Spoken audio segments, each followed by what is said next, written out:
Let's go. I've been living here for 23 years, and for those 23 years, I've been lost for words.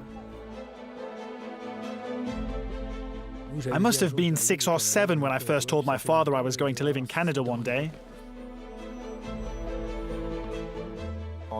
We know we're extremely lucky. It's a privilege to live on an island like this one. Are you drawing or shooting? It hasn't always been easy for my loved ones to understand my life here with the chimpanzees. The one thing I love and I really miss is salted butter.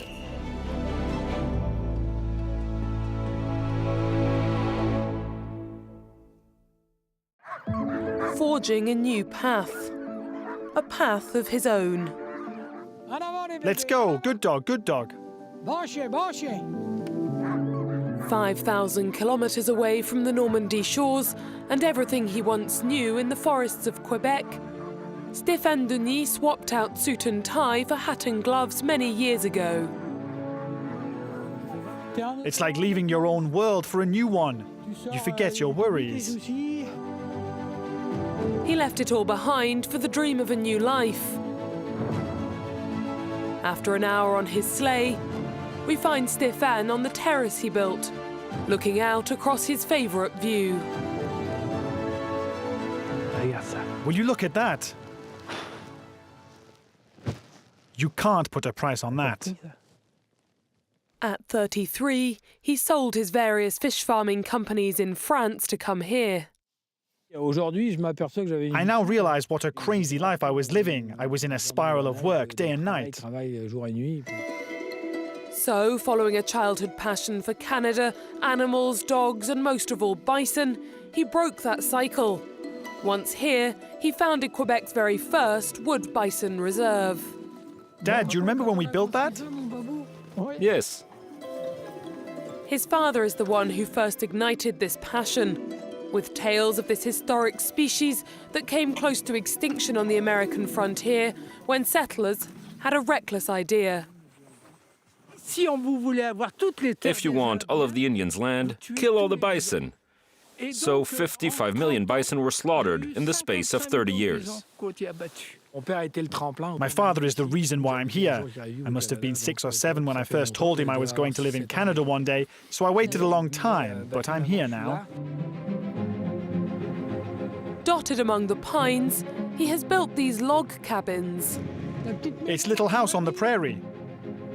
And a visitor's centre. This is where we go hand gathering. Look how beautiful it is. Stéphane took 4 years to adapt to the glacial temperatures, though, which reach lows of minus 48 degrees Celsius in this remote corner of Quebec. When I first arrived and I was building my Bison reserve, I was dressed in jeans and my fingers were freezing to the metal. Now he has animal hide gloves and gathers his own food. Lo and behold, rainbow trout and brook trout. And he goes nowhere without the means to light a fire. I'll just add some resin to that. When I came here, I learned to start fires in the snow and in the wind.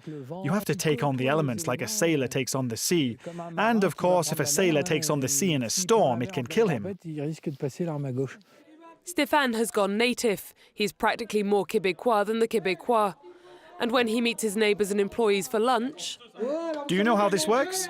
They may be sharing a French fondue, but he speaks like a local. When you say something is sickening in Quebec, that means it's really good. When I first moved here, this was a small village, so learning the Québécois patois was intense. But it's really easy to integrate if you accept their way of life. His daughter Liana has embraced this new life. She's lived here since the age of 10, has dual citizenship and 2 cultures to call her own. Being here is a mindset, I think. He has learned a mindset that allows him to flourish anywhere in the world. That includes France. But home is here for me. Now let's move to a different time zone and a whole nother climate. Ever dreamt of moving to a desert island? Well, this man's done it. Laurent Dury is French, and unlike Robinson Crusoe, he wasn't marooned here by a shipwreck. It's the life I've chosen, a life of freedom. Every moment is an adventure. takes us by boat to the Bijagos Island range off the coast of Guinea-Bissau, with its unspoiled wilderness. Of the 88 islands in the archipelago, his is Kéré. 2 football pitches in size, it was uninhabited until this French family moved in. They now make up the island's population of 3. We're having carpaccio. Would you like some gapri? Laurent Dury, Sonia Marquet, his Portuguese wife, and their 4-year-old daughter, yet to start school. Laurent left the army in 2000 to move here. Living on an island was his childhood dream, and he has negotiated a 99-year lease on the land with the local authorities. Do you like living on your island? Yes, I love it. High five. There you go. We're extremely lucky. It's a privilege to live on an island like this one. We can hear the sound of the wind and the waves, the bird song. The quality of life we have is extraordinary. Their life here wasn't always so comfortable, though. They started out sleeping in tents. Laurent has since built accommodation for his family and now for tourists. It started to take off little by little, so we had to expand. Gradually, we swapped out the tents for these huts, and I'm really proud. On the beach, the resort offers pétanque, a wink to Laurent's French roots. Are you drawing or shooting? Despite their many comforts, living on an island has its challenges. How'd it go? I hope the sea wasn't too rough. Every day he has to have thousands of litres of fresh water delivered from a neighbouring island. All supplies are imported apart from fish and fruit. His dream is only affordable because of tourism. His company employs 50 people from the nearby islands. He has learnt their language and their culture, and in 2016 the couple had a traditional Bijagos wedding ceremony. Laurent is Guinean now because he's been here a long time, and he acts like a son of this country. You could almost give him citizenship.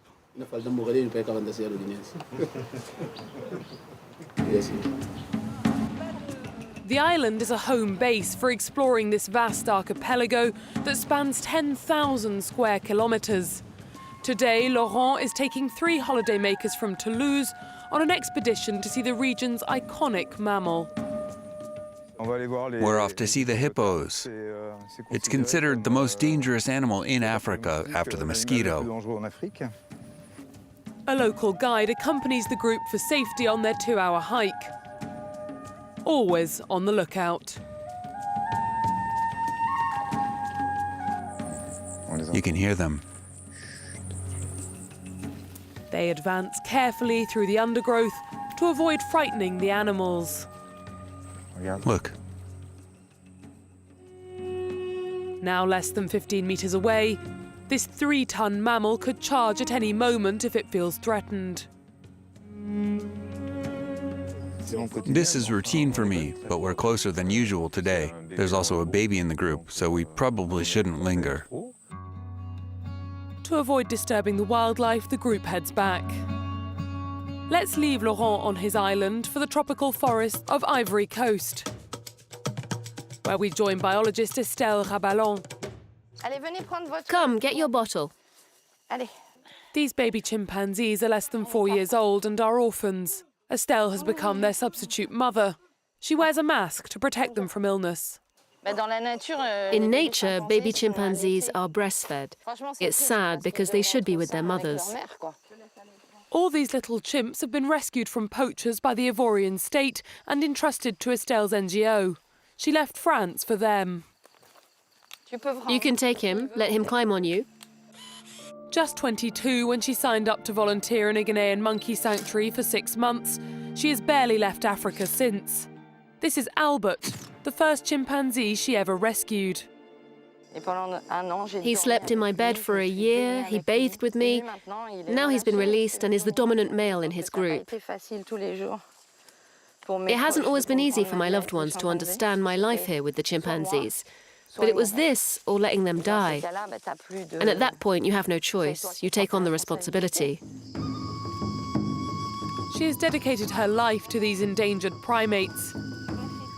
It falls to her not just to feed these little orphans, but also to teach them how to survive in the wild, how to live in the forest, how to climb trees. Let's wash your teddy? You have to teach them everything, as they'd normally live in a group with their mothers and learn everything by imitation.